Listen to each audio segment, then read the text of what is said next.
Assalamualaikum warahmatullahi wabarakatuh. Bertemu lagi bersama Ibu untuk melanjutkan pembelajaran kita ya. Pada pagi hari ini kita akan masuk ke subtema 2 dengan judul Hidup Rukun dengan Teman Bermain. Kalian boleh buka bukunya di halaman 53 sampai dengan nanti 57 ya. Nah, sebelum kita memulai belajar, marilah kita bersama-sama mengucapkan basmalah. Bismillahirrahmanirrahim. Baik, nah pada gambar yang Ibu tayangkan ini terlihat ya teman-teman atau anak-anak sedang bermain. Ada yang bermain kelereng, ada yang bermain tali, ada yang bermain sepak bola, dan mereka tidak saling bertengkar untuk bermainnya. Itu rukun ya. Nah, di gambar ini adalah Nina dan teman-temannya. Mereka bermain dengan rukun. Nah, sekarang kalian buka di halaman 55. Kita atau kalian pasti punya teman bermain kan? Teman bermain bisa ditemukan misalnya di sekitar komplek rumah, teman bermain pada saat di sekolah, atau teman bermain pada saat kalian di TPA contohnya. Nah, Ibu harap kalian dengan teman-temannya itu hidup dengan rukun ya. Nah, kita lanjutkan. Ini kita mengidentifikasi apakah gambar-gambar berikut menunjukkan sikap rukun. Nah, kalau misalnya menunjukkan sikap rukun, maka kita beri tanda silang. Ada 6 buah gambar yang tayang di sini, seperti di halaman 55 ya. Boleh dilihat di bukunya sambil memperhatikan slide Ibu. Gambar yang pertama, ini ada gambar anak-anak sedang bermain layang-layang. Nah, menurut kalian apakah mereka menunjukkan sikap hidup rukun? Coba kita lihat lagi. Terlihat di gambar bahwa ada seorang teman yang layang-layangnya belum terbang dan teman yang lain itu mengacuhkannya. Seharusnya kalau kita hidup rukun, apabila ada teman kita yang pada saat bermain belum bisa, ini layang-layangnya belum terbang nih, kita bantu. Jadi kita akan bermain bersama. Jadi untuk gambar pertama tidak kita beri tanda silang ya, karena pada gambar pertama tidak menunjukkan sikap rukun. Gambar yang kedua, nah ini bermain bola bekel, ada 3 orang perempuan. Nah, ini bermainnya bersama-sama sambil tertawa, berarti mereka menunjukkan sikap rukun. Kalau menunjukkan berarti kita beri tanda silang.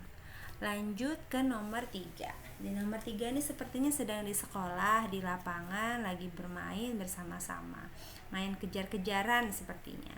Jadi kalau seperti ini rukun atau tidak? Betul sekali. Jadi mereka menunjukkan sikap rukun bersama teman. Selanjutnya gambar keempat, coba kalian lihat.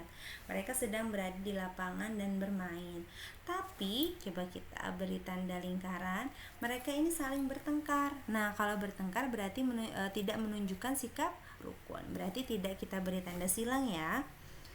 Nah, untuk gambar kelima, ini kita sedang bermain main apa yo? Ada yang tahu? Nah, betul sekali. Jadi ada 2 orang perempuan bermain dan mereka bergantian bermainnya ya.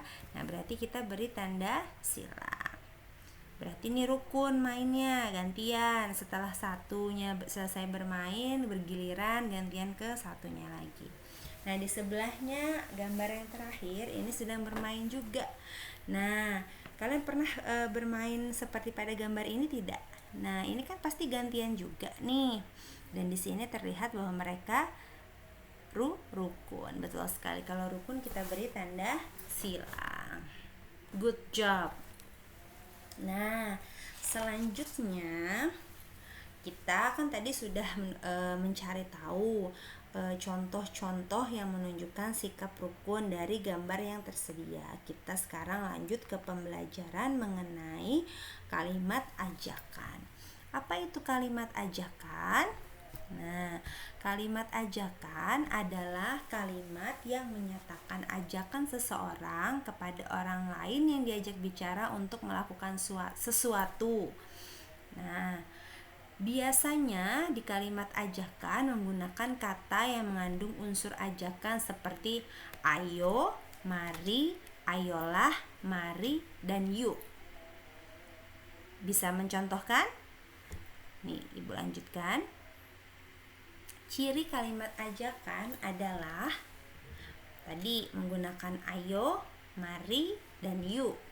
Kemudian ada kata kita dengan tujuan mengajak melakukan sesuatu. Berarti ada diri kita sendiri bersama orang lain. Jadi menggunakan kata kita.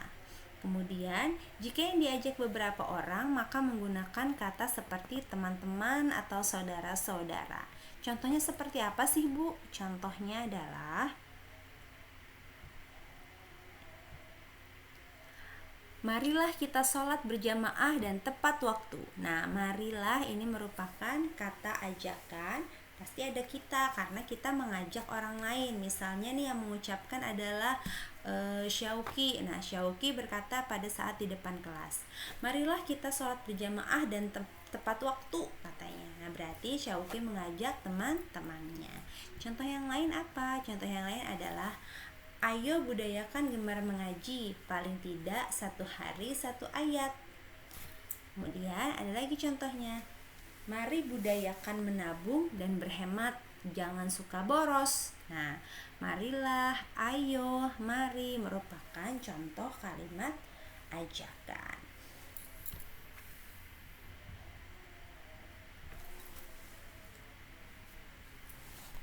Selanjutnya ini ada percakapan. Percakapan ini ada pada halaman 56. Nah, nanti ini kalian coba baca sendiri di rumah ya, percakapan antara Nina dan Sari. Kemudian berdasarkan percakapan ini, Ibu akan memberikan tugas kepada kalian, yaitu kalian menyebutkan kalimat ajakan pada percakapan tersebut. Sebutkan yang mana yang merupakan kalimat ajakan. Kemudian tugas kalian menuliskan kalimat baru yang menggunakan kata ajakan seperti contoh pada percakapan tersebut. Bisa kan? Selamat mencoba ya. Ibu akhiri dulu pembelajaran kita pada pagi hari ini. Assalamualaikum.